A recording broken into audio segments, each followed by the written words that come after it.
Will you pray with me?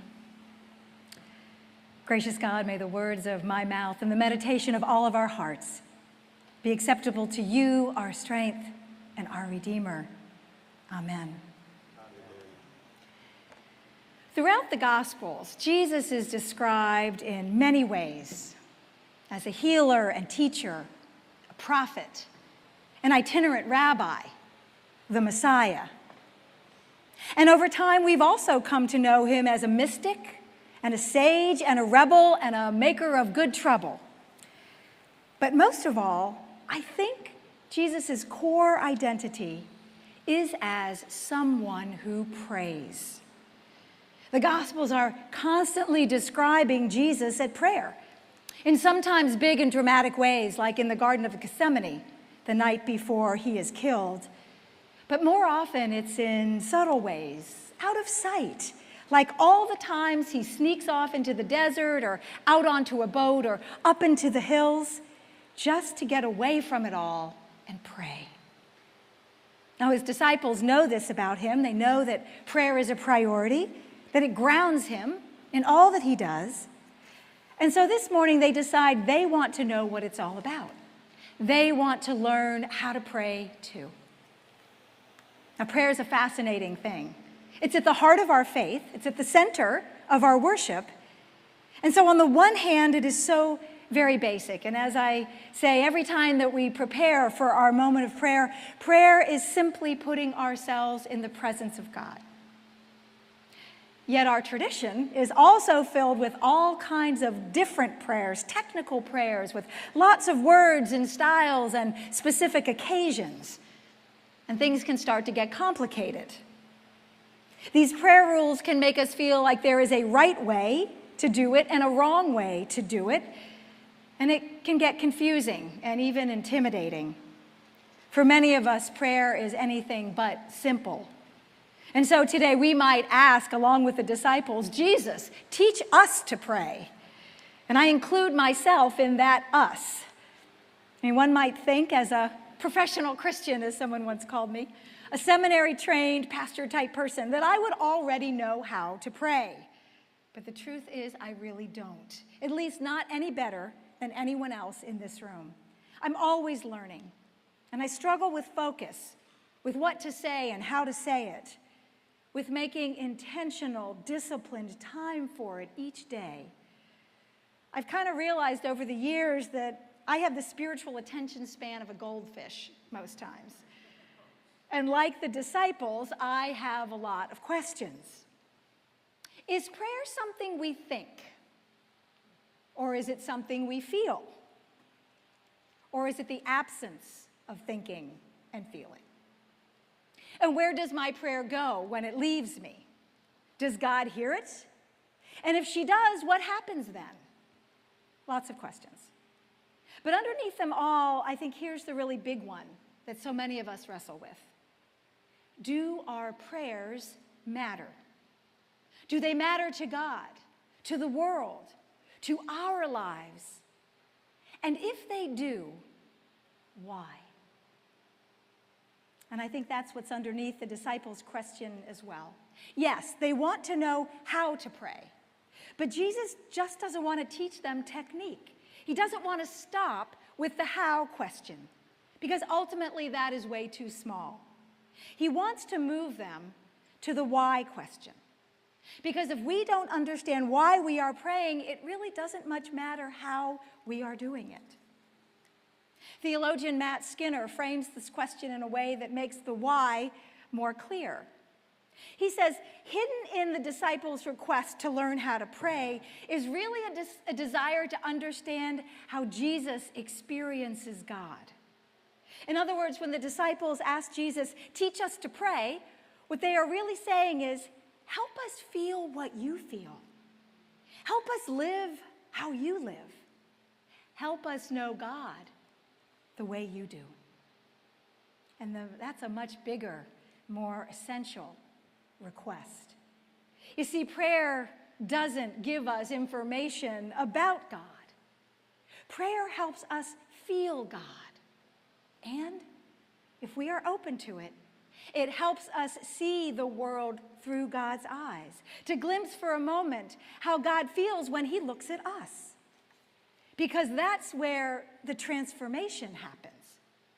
The experience of prayer, of gaining new sight, changes us, and then we can change the world. And this is what Jesus ultimately wants his friends to learn. But like every good teacher, he begins with the basics. So he begins with focusing first on naming God and God's holiness. Our Father who art in heaven, hallowed be your name. And then aligning with God and asking for the nourishment that we need each day. Our basic needs: food, forgiveness, guidance, protection. And then after he does that, he asks them to engage in a thought experiment with him, to begin to hear their prayers through God's ears, to feel them with God's heart. He asks them to imagine what it might be like to ask his neighbor for bread in the middle of the night and to keep on knocking and knocking and knocking until he answers the door. Prayer is persistence. And then he asks them to imagine a parent giving their hungry child a snake instead of a fish, or a scorpion instead of an egg. You know you'd never do that, he says. You want what's best for your child.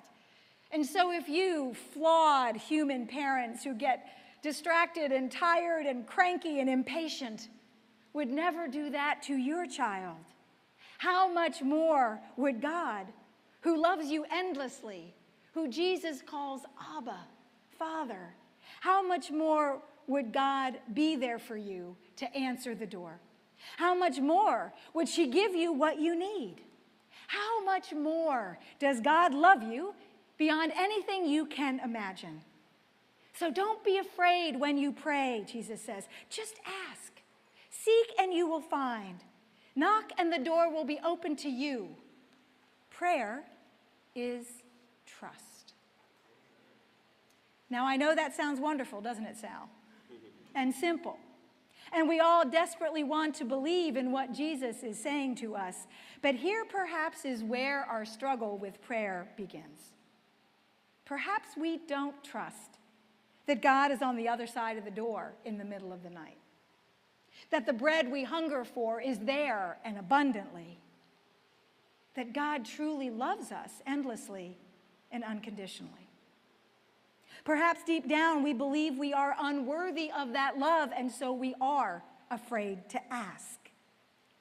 I mean, so often in our culture and our families and our religious traditions, we are taught that we are not enough, that we are lacking in some way, that we cannot come before God until we fix what is wrong with us.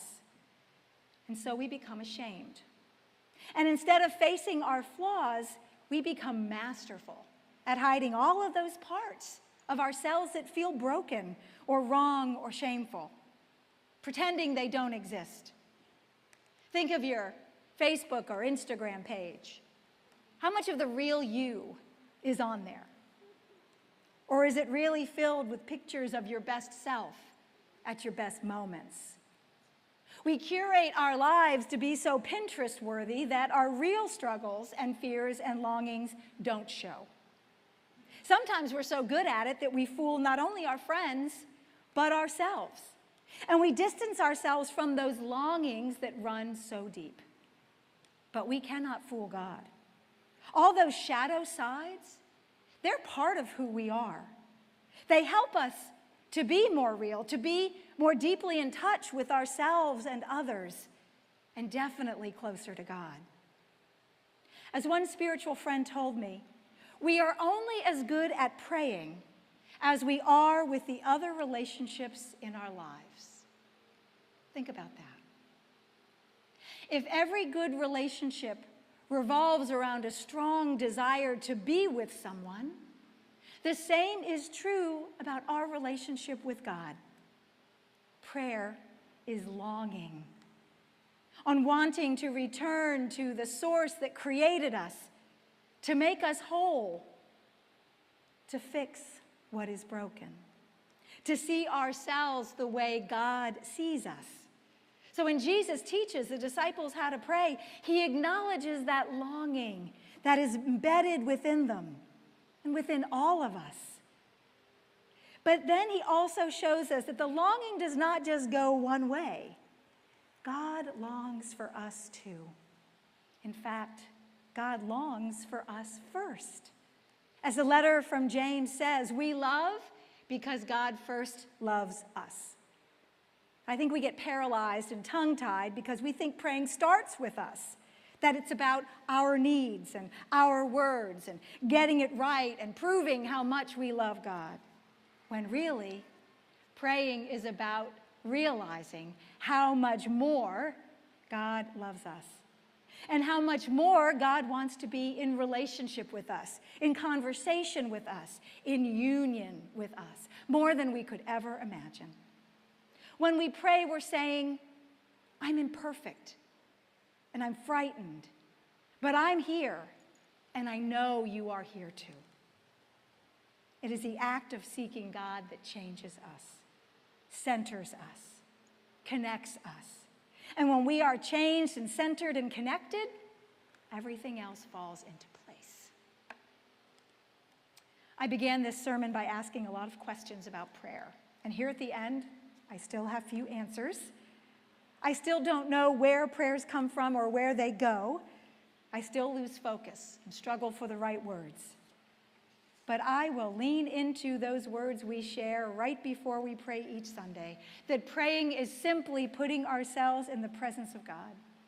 And I will take that one step further. Prayer is also simply knowing that God longs to be in our presence too. The love goes both ways. That is what Jesus tells us when he teaches us how to pray, that God is there, always there. And that is why it matters. For us, for world, and for God. Because we are in a relationship, deeply loved, beyond measure, with a God who longs for us to see ourselves through her eyes, to love it with his love. The how can be many things. The why is what matters. And with God, the answer to why is always love. May it be so. Amen. Amen.